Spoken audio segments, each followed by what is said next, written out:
नमस्कार दोस्तों। आज यानी 30 दिसंबर 2016 का हमारा प्रीलिम फोकस्ड न्यूज़ डिस्कशन है। उसमें से हम देख लेते हैं कौन कौन सी न्यूज़ इंपॉर्टेंट है।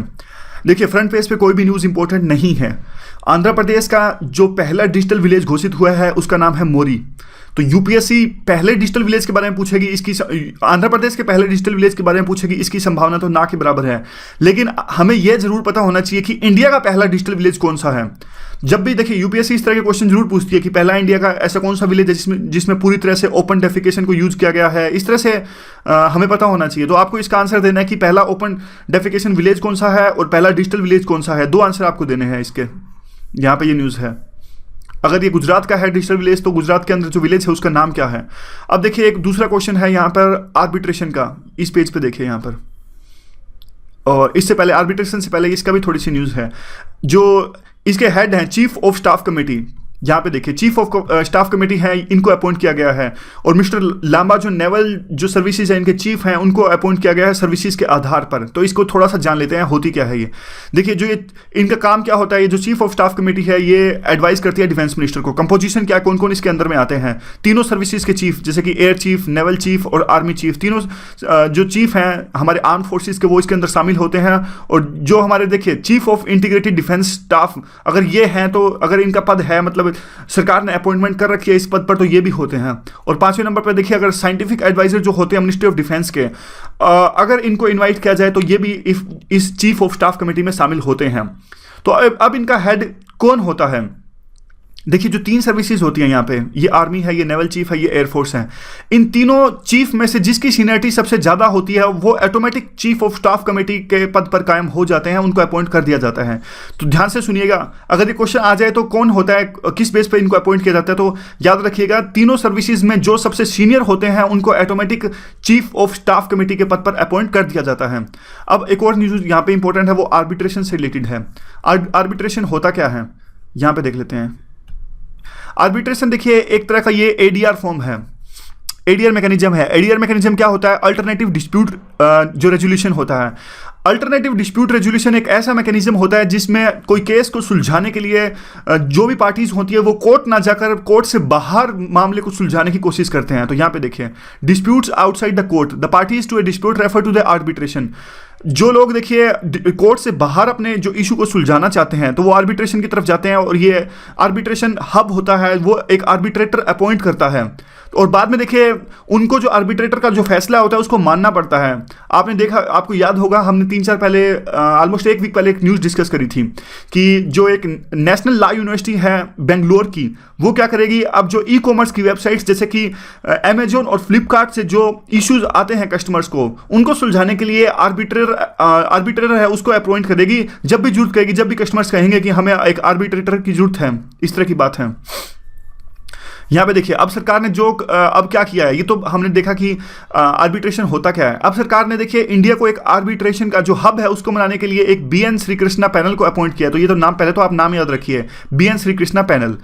अब देखिए थोड़ा सा इशू है यहाँ पर, हमारी कंपनीज बाहर जाती हैं। देखिए, अब जैसे हमारी कोई कंपनी है, टाटा मान लीजिए, टाटा बाहर जाती है। टाटा और वोडाफोन का इशू था, टाटा और वोडाफोन नहीं, टाटा और जो था डोकोमो, टाटा और डोकोमो का इशू था। ये एक जॉइंट वेंचर था, लेकिन थोड़े टाइम पहले इन दोनों ने अलग अलग होने की घोषणा करी। टाटा ने कहा हम अलग से बिजनेस करेंगे, डोकोमो ने कहा हम अलग से करेंगे। तो इनका जॉइंट वेंचर था वो अलग अलग हो गया।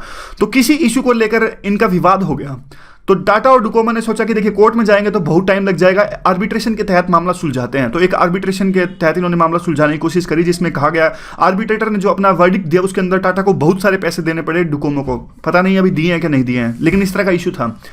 अब जो हमारी गवर्नमेंट में इस तरह की जो कई सेक्शंस ऐसे हैं, या फिर सिविल सोसाइटी में कई सेक्शंस ऐसे हैं कि जो बाहर के आर्बिट्रेटर होते हैं, जैसे कि सिंगापुर और हांगकांग, इन यहाँ के आर्बिट्रेटर होते हैं, ये हमारी कंपनीज के प्रति एक तरह से एडवर्स रवैया अपनाते हैं।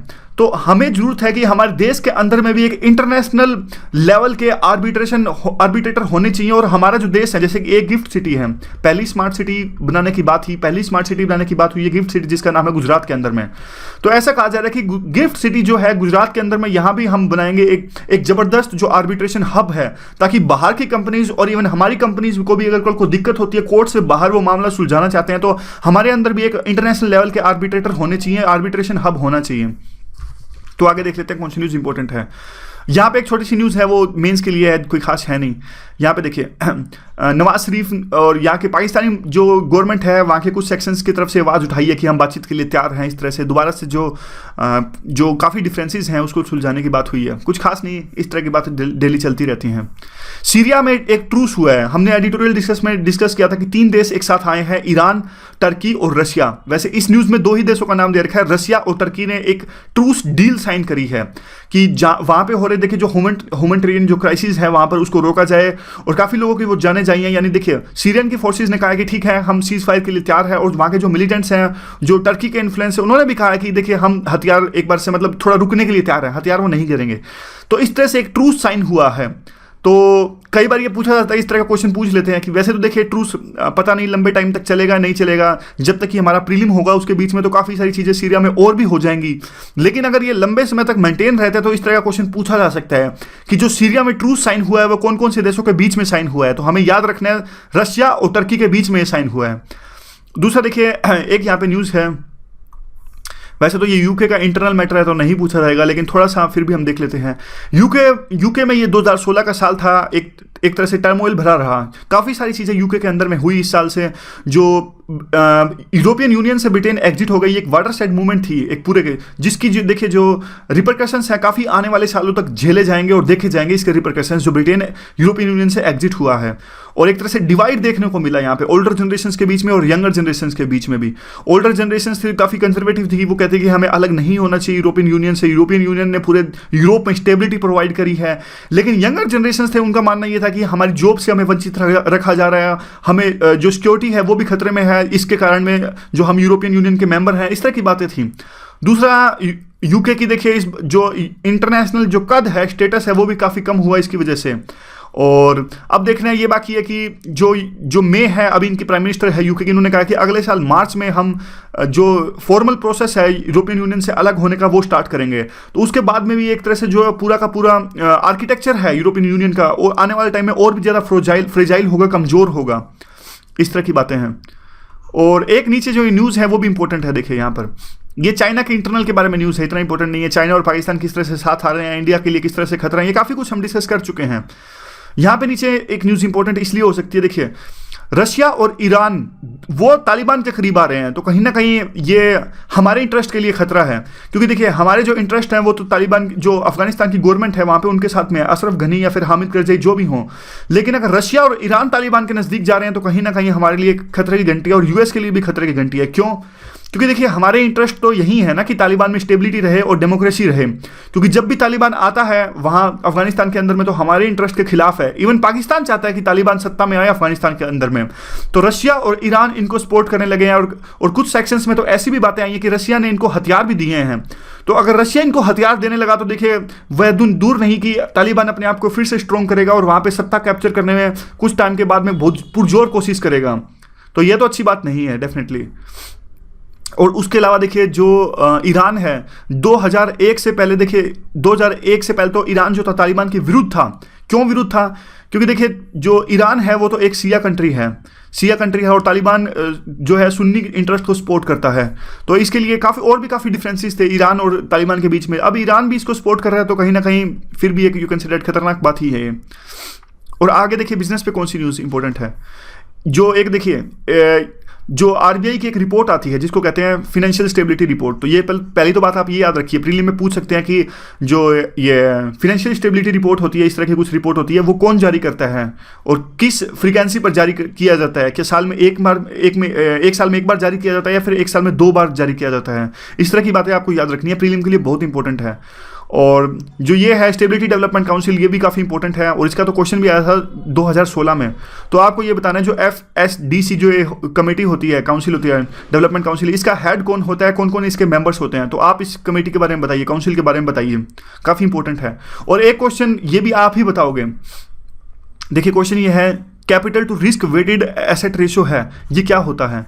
Capital to risk weighted ratio, देखिए बताने को तो मैं भी बता सकता हूँ, लेकिन आपको याद नहीं रहेगा। आप लोग बताओगे, कमेंट में देखोगे कि किसने क्या आंसर दिया, तो काफ़ी सारे व्यूज़ आपको मिलेंगे और काफ़ी सारे आपके जो इस व्यूज़ के बारे में क्लैरिटी आ जाएगी काफ़ी ज़्यादा।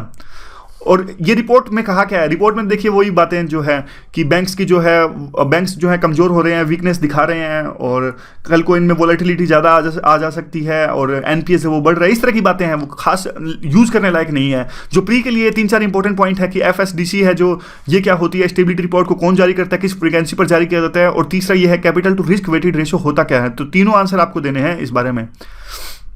और एक यहाँ पे देखिए इंपॉर्टेंट जो बात है, काफ़ी इंपॉर्टेंट टॉपिक है ये।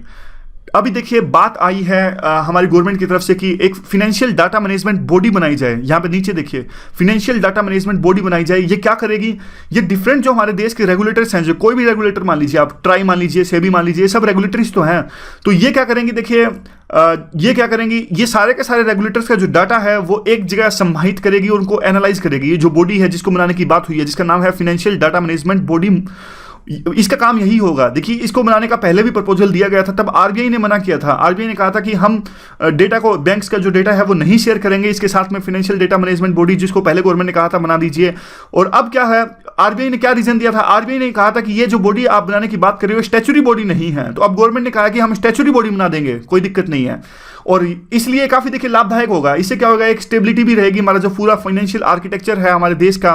और इससे जो जैसे बैंक्स हैं, अब बैंक्स का डेटा आप लिंक कर लीजिए दूसरी कंपनीज के साथ में, बाकी कंपनीज और दूसरे जो आरबीआई है इनके साथ, अगर सभी रेगुलेटर्स का डेटा एक जगह पर रहेगा तो काफी फायदेमंद होगा इकोनॉमी के लिए। तो इसीलिए फाइनेंशियल डेटा मैनेजमेंट बॉडी जो है वो बनाई जा रही है। अब बात है सिर्फ, अभी देखिए मैपिंग में देख लेते हैं कौन कौन सी चीज़ें हैं यहाँ पे। मैपिंग में आपको पता होगा कल हमने 3-4 चीज़ें डिस्कस की थी। यहाँ पे अटाकामा डेजर्ट डिस्कस किया था, एंडीज यहाँ पर ही है, अटाकामा डेजर्ट यहाँ पर है, ब्राजीलियन हाईलैंड्स यहाँ पर हैं, गुइना हाईलैंड्स यहाँ पर हैं। तो एक तो देखिए ये है। अब 3-4 चीज़ें, 3 ग्रासलैंड्स डिस्कस करते हैं। सबसे पहले तो मैं आपको थोड़ा सा इसके बारे में एक चीज़ बताना चाहूँगा कि जो ट्रॉपिकल ग्रासलैंड्स और जो टेम्परेट ग्रासलैंड्स होते हैं इनके बीच में डिफरेंस क्या होता है। देखिए जो ट्रॉपिकल ग्रासलैंड्स हैं इनको सवाना भी कहते हैं अफ्रीका के अंदर में, और कैंपोस कहते हैं ब्राजील के अंदर में, एग्जाम्पल्स हैं ये। और देखिए ये मेनली ट्रॉपिकल जोन में पाए जाते हैं। ट्रॉपिक ऑफ कैंसर आपको पता होगा 23.5 की जो लाइन होती है इक्वेटर से ऊपर, जैसे यहाँ पे देखिए ये अर्थ है, यहाँ पे बीच से इक्वेटर जा रहा है 0 पर, और ऊपर 23.5 है जो लाइन ऑफ कैंसर है, और नीचे जो लाइन है 23.5 उसको कहते हैं ट्रॉपिक ऑफ कैप्रिकॉर्न। तो इन दोनों के बीच में जो ये ग्रासलैंड्स हैं इनको मेनली कहते हैं, ये ट्रॉपिकल जोन में जो होते हैं इनको कहते हैं ट्रॉपिकल ग्रासलैंड्स। इनकी घास जो होती है वो 3-4 मीटर तक हाइट में होती है, और एलिफेंट ग्रास भी कहा जाता है इनको। और देखिए इसमें बड़े बड़े एनिमल्स मिलते हैं, जबकि इनकी घास की लंबाई ज़्यादा होती है, 3-4 फीट ज़्यादा होती है। जैसे आपने देखा है अफ्रीका के जो नेशनल पार्क्स होते हैं, जैसे स्वाना अफ्रीका के नेशनल पार्क्स, यहाँ ग्रेट गेम खेला जाता है। ग्रेट गेम का मतलब कि बड़े बड़े एनिमल्स हर टाइप के, जैसे जिराफ, हाथी, ये बड़े बड़े जो एनिमल्स होते हैं वो सारे यहाँ पे मिलते हैं ट्रॉपिकल ग्रासलैंड्स में। और जो टेम्परेट ग्रासलैंड्स होते हैं देखिए ये मिलते हैं, जैसे कि एग्जांपल है पहले कि जो परेरीज है नॉर्थ अमेरिका का, यूएस के अंदर और कनाडा के अंदर में है, पैम्पास है साउथ अमेरिका में जो अब हम ही डिस्कस करेंगे अभी, डाउन्स है ऑस्ट्रेलिया के अंदर, वेल्स है साउथ अफ्रीका के अंदर में, स्टेपीज है यूरोप के अंदर में। तो नाम याद रखने कई बार यूपीएससी पूछ लेती है। उसके बाद में देखिए ये ऊपर मिलते हैं मिड लैटिट्यूड यानी 45 डिग्री के आसपास ये मिलते हैं। और the grass found in the short and juicy, देखिए जो यहाँ की घास होती है वो एक तरह से काफ़ी भूमि को उपजाऊ बना देती है, और इसीलिए यहाँ के जो टेम्परेट ग्रासलैंड्स होते हैं वहाँ पे मेज़ और वीट की खेती बहुत ज़्यादा की जाती है। और जहाँ जहाँ ये टेम्परेट ग्रासलैंड्स होते हैं उनको ब्रेड बास्केट भी कहा जाता है वर्ल्ड का। जैसे कि प्रेरीज का एग्जांपल लीजिए, प्रेरीज जो नॉर्थ अमेरिका में है यहाँ पे बहुत ज़्यादा जो यहाँ की है मेज और वीट बहुत ज़्यादा मिलता है। और यहाँ पे कौन से एनिमल्स मिलते हैं, वाइल्ड एस, एंटीलोप्स और जो है हॉरस, कंगारूज, रेप्टाइल्स, ये सब मिलते हैं यहाँ पर टेम्परेट ग्रासलैंड्स में। तो अब देखते हैं यहाँ पे देखिए आज हम 3 डिस्कस करेंगे इसके अंदर में, कौन कौन से।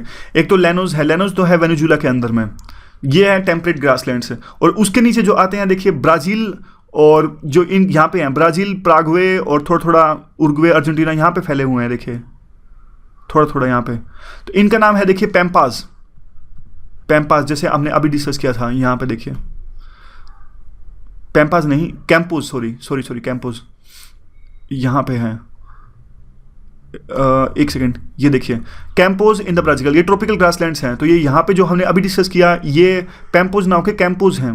ये तो सारा मिट जा भाई, ये रहा, ठीक है। तो ये है कैंपोज, ये 4 देशों में थोड़े थोड़े फैले हुए हैं, ये ट्रॉपिकल ग्रासलैंड्स हैं। तो इनकी घास लंबी होती है, घास बड़ी होगी तो देखिए इनमें वो सारे एनिमल्स बड़े होंगे, तो इसलिए लाइव स्टॉक के लिए काफ़ी ज़्यादा इंपॉर्टेंट है ये पूरा का पूरा रीजन। तो ये 4 देशों में फैले हुए हैं, इनका नाम है कैंपोज। अब जो नीचे है देखिए 2 देश में फैले हुए हैं, अर्जेंटीना और उरुग्वे के बीच में, तो इनका नाम तो है देखिए पैम्पाज। पैम्पास, कैंपस सिमिलर से नेम है, काफ़ी कन्फ्यूजन हो जाती है, और मुझे तो खासकर काफ़ी कन्फ्यूजन इनमें हो जाती है। और यहाँ पे देखिए जो ट्रॉपिकल ग्रासलैंड्स थे वो थे, इनका एग्जांपल था कैंपोज, और जो टेम्परेट ग्रासलैंड्स हैं उनका एग्जांपल यहाँ पे देख लीजिए, यहाँ पे दिया नहीं हुआ लेकिन पैम्पास है। तो आपको ये याद रखने हैं, मेनली 3 ग्रासलैंड्स आपको याद रखने हैं। अफ्रीका में भी कौन से थे? साउथ अफ्रीका में वेल्ड्स था, तो जब भी आगे आएंगे तो सवाना भी थे अफ्रीका के अंदर, हम डिस्कस कर लेंगे, और अफ्रीका का जब दोबारा से रिवाइज करेंगे तो देख लेंगे, काफ़ी इंपॉर्टेंट ये होते हैं। बस जो आप डिफरेंस याद रखना, मेनली कौन कौन से डिफरेंस थे, किसी घास लंबी होती है, कहाँ बड़े एनिमल्स मिलते हैं, इस तरह के क्वेश्चन वो पूछ लेते हैं यूपीएससी, और कौन से कहाँ मिलते हैं। ट्रॉपिकल जो होते हैं वो ट्रॉपिकल रीजन में मिलते हैं, यानी 23.5 ट्रॉपिक ऑफ कैप्रिकॉन कैंसर, और नीचे 23.5 जो लाइन ऑफ कैप्रिकॉन है उनके बीच में मिलते हैं, उनको कहते हैं ट्रॉपिकल ग्रासलैंड्स।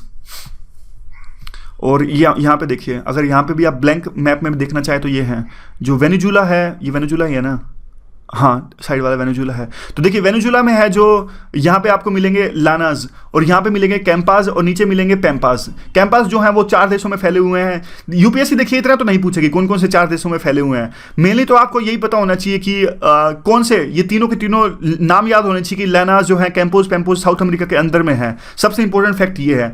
दूसरे नंबर पर इंपॉर्टेंट फैक्ट ये, ज़्यादा से ज़्यादा वो यूँ पूछ सकते हैं कि नॉर्थ साउथ अमेरिका में कौन सा है, और साउथ अमेरिका में कौन सा है, मतलब नॉर्थ के साउथ अमेरिका को जो कॉन्टिनेंट है उसके नॉर्थ में कौन से हैं और साउथ में कौन से हैं, इस तरह क्वेश्चन भी पूछा जा सकता है। तीसरा क्वेश्चन ये पूछा जा सकता है कि कौन सा ट्रॉपिकल है, कौन सा टेम्परेट है, तो इस तरह क्वेश्चन पूछ सकते हैं। बाकी आप हमने देख लिया कि कौन सा है, ये थोड़ा सा कोलंबिया में भी आता है, तो बस यही है। आगे देखते हैं, थोड़ा करंट अफेयर हम डिस्कस कर लेते हैं। जून के करंट अफेयर हम कर रहे थे, और देखिए सबसे पहले जून का आज दिन है जो हमारा एनवायरमेंटल करंट अफेयर का है। आपको शायद पता नहीं होगा लेकिन काफ़ी कुछ जून के करंट अफेयर हम डिस्कस कर चुके हैं। 1 हफ्ता और लगेगा, यानी 2 हफ्ते के अंदर में हमारा पूरा का पूरा 1 महीने का करंट अफेयर रिवाइज हो रहा है। तो देख लीजिए, इसी अगर स्पीड से चले तो हम बहुत जल्दी अभी जो करंट में चल रहा है उसी के नज़दीक आ जाएंगे। देखिए पिछले साल जून में क्या हुआ था, एक डिजास्टर प्लान आया था, नेशनल डिजास्टर मैनेजमेंट प्लान हमने डिक्लेयर किया था। किसके बेस पे? देखिए एक सिंडेई जो डिजास्टर प्लान आया था पूरे वर्ल्ड के लिए ये था। और देखिए ये इस तरह के क्वेश्चन पूछे जाते हैं कि जो सिंडेई फ्रेमवर्क आया था डिजास्टर मैनेजमेंट के लिए, क्या ये यूएन का पार्ट है कि नहीं है, मतलब यूएन की ऑर्गन से ये आया है कि नहीं आया, तो इसका आंसर आप ही दोगे। सिंडेई जो सिटी है वो कौन से कंट्री में है, क्या ये जापान में है, साउथ कोरिया भी है, जहां भी है आप इसको जवाब देना है आपको। और देखिए हुआ क्या था इसमें, सिंडेई फ्रेमवर्क में क्या हुआ था, सिंडेई फ्रेमवर्क में 15 सालों के लिए डिजास्टर मैनेजमेंट का प्लान जो बनाया गया था 2015 से लेकर 2030 तक। तो इसमें हुआ क्या था, इससे पहले जो था वो देखिए वो ह्योग्यो था। अब हमें ये तो याद रखने की जरूरत है नहीं, ह्योग्यो तो ये पास ही हो चुका है, यानी सिंडेई से जो पहले हमारा डिजास्टर मैनेजमेंट का जो प्लान था पूरे वर्ल्ड के लिए वो था ये ह्योग्यो, लेकिन अब ये बीत चुका है तो इसको जरूरत ही नहीं है। अब देखिए अब ये क्वेश्चन आपको बताना है कि यूएन का पार्ट है कि नहीं है, और दूसरा ये सिंडेई जो सिटी है वो कौन सी कंट्री के अंदर में है। अब इसके बेस पे हमने एक नेशनल डिजास्टर मैनेजमेंट प्लान घोषित किया है, और उसके कुछ पॉइंट्स जो है वो मैं अभी आपको बताने जा रहा हूँ कि जो यानी सिंडेई के जो एक फ्रेमवर्क था जो इस बॉडी ने बताया था, डिजास्टर मैनेजमेंट की बॉडी जो जिसका नाम आपको बताना है जो यूएन का पार्ट है कि नहीं है। अब देखिए कौन कौन से इसमें पॉइंट्स थे। हमने देखिए जो हमारा नेशनल डिजास्टर जो प्लान था उसमें बताया गया कि ये प्लान था 5 साल के लिए होगा, 10 साल के लिए, 15 साल के लिए, यानी टाइम टू टाइम इसमें मॉनिटरिंग की जाएगी, और ये शॉर्ट टर्म प्लान्स भी इसमें है। और दूसरा इसमें इंस्टीट्यूशनल अप्रोच पर फोकस किया गया कि कौन से इंस्टीट्यूशन का क्या रोल होगा डिजास्टर मैनेजमेंट को टैकल करने में। और जो तीसरा पॉइंट है इसमें सभी तरह के जो बाकी इंस्टीट्यूशन है प्राइवेट जैसे कि मीडिया और जो बाकी हॉस्पिटल्स हैं इनको एक तरह की गाइडलाइंस दी गई हैं। तो इस तरह की बातें हमारे नेशनल डिजास्टर मैनेजमेंट प्लान में। तो पता लग गया आपको 3-4 पॉइंट जो मैंने आपको बताया। एक तो देखिए इसमें शॉर्ट टर्म के जो है अलग अलग टाइम के लिए प्लान है, 5 साल का प्लान, 10 साल का प्लान और 15 साल का प्लान। और एक जो सभी प्राइवेट इंस्टीट्यूशंस या फिर जो भी हैं इसमें इन्वॉल्व हैं स्टेक होल्डर्स हैं डिजास्टर मैनेजमेंट को टैकल करने में, उनका रोल वो है डिसाइड किया गया। जैसे मीडिया को अगर कोई भी डिजास्टर होती है तो उनको क्या रोल निभाना है, उनके लिए गाइडलाइंस हैं कि आप जनता को डराओगे नहीं, एक तरह से आपको अवेयरनेस फैलानी है कि डिजास्टर से कैसा बचा जाए। और एक दूसरा जो गवर्नमेंट की इंस्टीट्यूशंस है उस पर भी फोकस किया गया कि किस तरह से जो गवर्नमेंट की इंस्टीट्यूशंस है उनको क्या क्या रोल निभाना है। तो अगला हम यहाँ पे डिस्कस कर लेते हैं। एक सेकंड, खाली पेज यहाँ पे सॉरी। तो अब देखिए आगे कौन सा न्यूज़ इंपॉर्टेंट है। एक देखिए एक शैलेश नायक कमेटी रिपोर्ट आई थी। ये कमेटी तो देखिए पहले ही घोषित की जा चुकी थी, शैलेश नायक, लेकिन जून में ये इसकी रिपोर्ट सुर्खियों में आई थी। क्यों? क्योंकि आरटीआई के तहत में इस रिपोर्ट का खुलासा हुआ था। तो ये पहली तो बात यह है कि शैलेश नायक कमेटी थी किस पे। ये शैलेश नायक की जो कमेटी थी देखिए कोस्टल रेगुलेशन जोन पर थी। आपको ये याद रखना है कि अगर वो यूपीएससी देता है कि शैलेश नायक कमेटी किस लिए आई थी, तो आपको याद रखना है कि कोस्टल रेगुलेशन जोन के लिए थी। देखिए हमारी गवर्नमेंट ने और एक इन्वायरमेंटल जो एक्ट में आते हैं कि जो कोस्टल रेगुलेशन के लिए रूल्स हैं अलग से, कि जो हमारी जो कोस्ट है पेनिनसुला इंडिया में और गुजरात में भी है, यहाँ भी है, तो यहाँ पे देखिए जो ये पूरा का पूरा रीजन है, इसको कोस्ट से रिलेटेड छटा हुआ जो रीजन है उसको कैसे रेगुलेट किया जाए, वहाँ पे डेवलपमैंट होनी चाहिए नहीं होनी चाहिए, अगर डेवलपमेंट होनी चाहिए तो किस तरह की बिल्डिंग्स वहाँ पर कोस्ट के किनारे समुद्र के किनारे बनाना वो है कानून के मुताबिक आप बना सकते हैं, इस तरह की बातें थी। देखिए अब जो शैलेश नायक की कमेटी की रिपोर्ट थी, इन्होंने कहा था कि कोस्टल रेगुलेशन जोन के कारण में जो कोस्ट के नज़दीक समुद्र के किनारे में जो डेवलपमेंट है वो काफ़ी प्रभावित हुई है। एक तरह से आप वहाँ पे बिल्डिंग्स नहीं बना सकते और काफ़ी सारी ऐसी चीज़ें आप वहाँ पे इंफ्रास्ट्रक्चर खड़ा नहीं कर सकते। उसका रीज़न उन्होंने बताया था कि जो कोस्टल रेगुलेशन जोन्स हैं उसके रूल्स हैं, यही इन्होंने रीज़न बताया था। अब देखते हैं, देखिए एक दूसरा इसके बाद में एक इशू था जून 2016 में पॉपुलर ट्रीज का। पॉपुलर ट्रीज देखिए पहले जो तक कश्मीर में थे, जो कश्मीर में काफ़ी जो ट्रीज फेमस थे वो पाइन ट्रीज थे। अब ये ट्रीज काफ़ी काम के थे, लेकिन एक तरह से इनका एक्सप्लॉयटेशन स्टार्ट हो गया था, काफ़ी ज़्यादा एक्सप्लॉयटेशन इनका स्टार्ट हो गया था, तो काफ़ी मात्रा में पॉपुलर ट्रीज उगाए गए थे कश्मीर के अंदर में। पॉपुलर ट्रीज उगाए गए थे जिनका काफ़ी यूज़ भी था। आपको पता होगा कि पॉपुलर से काफ़ी वो बैट वगैरह भी बनाते हैं, और काफ़ी देखिए जो फ्रूट्स की पेटी होती हैं, फ्रूट्स की पेटी में जो फ्रूट्स पैक होते हैं यानी लकड़ी की जो होती हैं वो पॉपुलर ट्री से बनाई जाती है। तो पॉपुलर ट्री का काफ़ी यूज़ था, बढ़ गया था एक तरह से। जो वहाँ की एग्रो फॉरेस्ट्री यानी जो फ्रूट की इंडस्ट्री है वहाँ पे वो भी काफ़ी डेवलप हुई थी पॉपुलर ट्रीज के कारण में, जो पाइन ट्रीज के बाद उगाए गए थे, क्योंकि पाइन ट्रीज का टिम्बर के लिए यूज़ करते थे। अब एक और बात निकल कर सामने आई है कि जो पॉपुलर ट्री से एक तरह से वहाँ पे डीज फैल रहे हैं, एक तरह से कॉटन का कुछ कॉटन तरह का कुछ मटेरियल निकलता है इन ट्रीज से, और जिससे कि वहाँ की जनता को नुकसान पहुँचता है, उनकी हेल्थ के लिए हानिकारक है पॉपुलर ट्रीज। इस तरह की बात निकल कर सामने आई है, और हाईकोर्ट ने इस जवाब तलब किया है कि क्या इन ट्रीज को उगाने देना चाहिए कि नहीं उगाने देना चाहिए। तो अब बस आपको 2-3 चीज़ें यहाँ पे याद रखनी है कि कौन सी डीज पर अभी जो इशू था वो पॉपुलर ट्री का, यानी उससे किस तरह का रोग होता है, कॉटन से रिलेटेड कुछ तरह के इससे धागे धुगे से निकलते हैं, इस तरह का कोई रोग होता है यहाँ से। और दूसरा देखिए अब इसके बाद में एक और चीज़ जो इंपॉर्टेंट आती है वो आती है कार्ब फिक्स जो प्रोजेक्ट है। कार्ब फिक्स क्या प्रोजेक्ट है? इसमें देखिए CO2 को कैप्चर करने के लिए आपको पहले नाम बता देता हूँ, यहाँ पे देख लीजिए कार्ब फिक्स। देखिए ये एक तरह का प्रोजेक्ट है, ये CO2 को कैप्चर करने के लिए है। आइसलैंड में ये स्टार्ट किया गया था, और इसमें क्या होगा, इसमें देखिए CO2 को रिएक्ट कराया जाएगा ब्लास्टिक रॉक्स के साथ में, यानी इंजेक्ट किया जाएगा इसको रॉक्स के अंदर में, फिर ये रिएक्ट करेगी मैग्नीशियम, आयरन, इन सब चीज़ों से।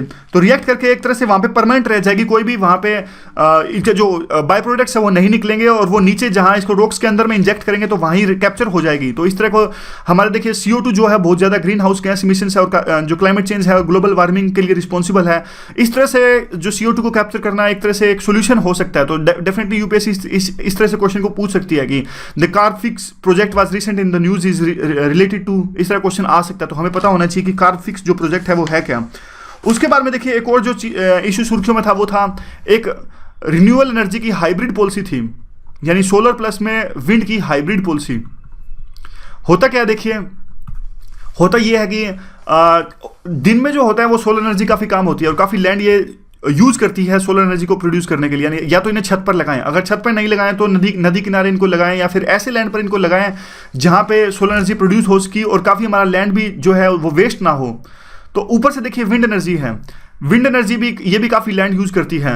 तो एक तरह से एक नई ड्राफ्ट पॉलिसी आई कि इन दोनों का यूज कर दिया जा चुके, एक ही लैंड पर दोनों की दोनों चीज़ें हों, यानी एक ही जगह पर सोलर पैनल्स भी लगे हों और जो विंड एनर्जी प्रोड्यूस करने के जो उपकरण हैं वो भी लगे हों। और इसका फायदा ये होगा, देखिए लैंड भी यूज हो जाएगा, टाइमिंग भी यूज हो जाएगी। अब देखिए दिन में तो सोलर एनर्जी काफ़ी यूज हो सकती है जब सूर्य होता है, और रात को देखिए जब सूर्य नहीं होता तब ये जो विंड कि जो ये मशीन्स होती हैं और ये सारी चलने लगेंगी, तो इससे पूरा का पूरा 24 घंटे यूज हो जाएंगे। दिन में चलेंगे सोलर पैनल्स और रात को चलेंगे जो ये विंड वाले हैं। तो एक तो ये फायदा होगा। एक इसका फायदा ये होगा कि गवर्नमेंट ने सारी चीज़ें करी हैं कि कैप्टिव यूज के लिए इसे यूज कर सकते हैं। कैप्टिव यूज मतलब देखिए कुछ फैक्ट्रीज हैं, मान लीजिए कुछ फैक्ट्रीज हैं, वो चाहती हैं कि हम जो एनर्जी प्रोड्यूस करें इस ड्राफ्ट पॉलिसी से, यानी जो भी है हाइब्रिड पॉलिसी जो है, वो हम जो एनर्जी प्रोड्यूस करें किसी को देना नहीं चाहते। तो कैप्टिव यूज वो होता है कि कोई इंडस्ट्री अपने यूज के लिए ही एनर्जी प्रोड्यूस करे, तो इस यूज को कहते हैं कैप्टिव यूज। हम किसी दे नहीं रहे हैं, ना तो हम इस जो एनर्जी हम अपने आप से प्रोड्यूस कर रहे हैं ना तो वो ग्रिड को देंगे, ना हम किसी थर्ड पार्टी को देंगे, उस चीज़ को कहते हैं कैप्टिव यूज। हालांकि देखिए इस पॉलिसी में सभी तरह के प्रावधान है, मर्जी है, चाहे वो कैप्टिव यूज के लिए यूज करें या फिर ग्रिड को दे दें, या फिर तीसरा है थर्ड पार्टी को भी दे दें। यानी प्रोड्यूस कोई और कर रहा है। देखिए अब मान लीजिए अगर प्रोड्यूस कर रहा है इसे मरुनाल और वो देना चाहता है किसी और को, मान लीजिए रोमन सैनी को, तो वो थर्ड पार्टी को भी दे सकता है। अगर मरुनाल चाहे कि मैं खुद से इसे यूज करना चाहता हूं तो मरुनाल अपने आप उसे यूज करेगा, उस यूज को कहेंगे कैप्टिव यूज। अगर मरुनाल इसे ना तो रोमन सैनी को यानी थर्ड पार्टी को देना चाहता है, ना ही खुद यूज करना चाहता है, तो ये सरकार को बेच देगा, यानी ग्रिड को बेच देगा। तो इस चीज को होगा ग्रिड कनेक्टिविटी, यानी ग्रिड को बेच देना है। तो सरकार इसमें देखिए जो ये ड्राफ्ट पॉलिसी है जो हाइब्रिड यूज के लिए सोलर प्लस में विंड, इसमें इंसेंटिव्स देगी कि हम आपको इतना इंसेंटिव्स देंगे, अगर बेचना चाहते हो तो टैक्स फ्री होगी, इस तरह की सारी चीजें हैं। तो हम इसे लिख सकते हैं, सॉल्यूशंस में भी लिख सकते हैं, मेंस में, और इस तरह का आ भी सकता है कि जो हाइब्रिड रिन्यूएबल पॉलिसी थी वो कौन कौन सी दो एनर्जी के लिए थी, सोलर के लिए, विंड के लिए, इस तरह क्वेश्चन आ सकता है। तो देखिए आज की डिस्कशन में बस इतना ही। Thank you very much for discussion.